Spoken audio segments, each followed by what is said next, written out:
ज़रा मुझे बताइए जो फॉर्मर आर्मी चीफ हैं इंडियन नरवाने, वो जो बात कर रहे हैं, वो कह रहे हैं कि जी आपको मॉडर्नाइजेशन की तरफ ले जाना है, वो वॉर को अवॉइड करने की बात कर रहे हैं। वो कहते हैं अब टेक्नोलॉजी पर ज़्यादा अपना रिलायंस बढ़ाना होगा। वो डिप्लोमेसी की बात कर रहे हैं। खुद इंडिया में क्या ये एक इशारा है कि जो उनके मिलिट्री के लोग इस किस्म की बात कर रहे हैं उनका मोरल डाउन हुआ है मोदी की इस स्टूपिडिटी से?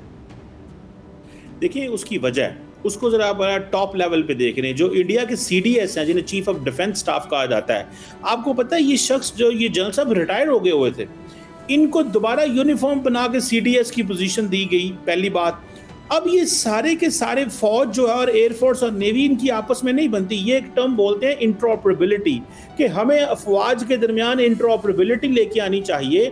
आर्मी कहती है जी कि जो एयरफोर्स है हमारी सपोर्टिंग आर्म है, तो एयरफोर्स कहती है हम सपोर्टिंग आर्म नहीं, हम फुल आर्म है। प्रॉब्लम यह है कि इंडिया की फौज को पता चल गया कि हमें इस्तेमाल किया जा रहा है। तो जनरल नरवाने जो बात कर रहे हैं वो इस चीज़ को कह रहे हैं कि आप हमें अपने सियासी मकासद के लिए इस्तेमाल कर रहे हैं।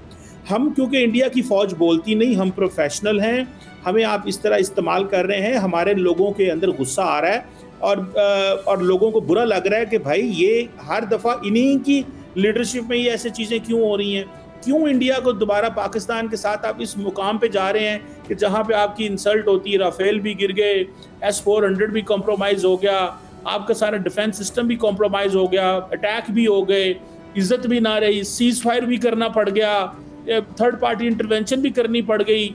तो मेरा ख्याल है कि वो इंडिया की फ़ौज के अंदर बड़ी पैनिक है। लेकिन सारी बातें एक चेन ऑफ कमांड है, बोल नहीं सकते। मैं समझता हूँ आप थोड़े दिन पहले जब ये जो मौजूदा एयर चीफ हैं इनकी स्टेटमेंट देखें जो उन्होंने राजस्थान में दी थी, उन्होंने कहा था हमें तो बहुत सारे जहाज़ चाहिए, हमारे पास तो जहाज़ ही नहीं है, और हमें हमारा R&D हम आज करते हैं उसके ऊपर इम्प्लीमेंट 10 साल बाद करते हैं। तो उनका इंटरनल सिस्टम बड़ा जो है आउटडेटेड है, जिसकी वजह से फ्रस्ट्रेशन है वहाँ पे। और वो कहते हैं आउटडेटेड सिस्टम से हमें आप लड़वा देते हैं ताकि आप अपने पॉलिटिकल ब्राउनी पॉइंट्स के लिए। तो फौज के अंदर ये रिजेंटमेंट है। तो जनरल नरवाने ने जो बात की है ही इज़ एब्सोल्युटली राइट कि एक तो उनके पास इक्विपमेंट नहीं है, दूसरा देखिए फ़ौज को लड़ने के लिए लॉजिक चाहिए होती है। ये तो नहीं है कि आपने फैसला कर लिया आप वज़ीर आज़म है लड़ाई कर दो, और फिर आपको पता है ये इंडिया की फ़ौज को इज्जत भी नहीं देते। ऊपर बैठे हैं प्राइम मिनिस्टर, वो कह देता है डिफेंस मिनिस्टर को, डिफेंस मिनिस्टर आगे सर्विसेज चीफ को कहता है, तो वो वज़ीर आज़म तो उनको उस तरह रिस्पेक्ट भी नहीं देता जिस तरह देनी चाहिए। तो मैं समझता हूँ कि ये इंटरनली ही एक रिवोल्ट है फ़ौज के अंदर।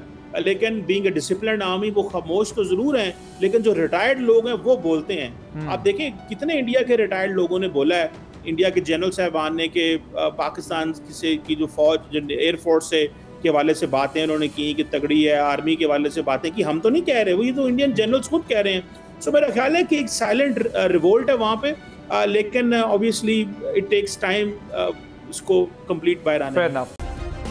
सब्सक्राइब करें और बेल दबाएं ताकि कोई खबर रह न जाए।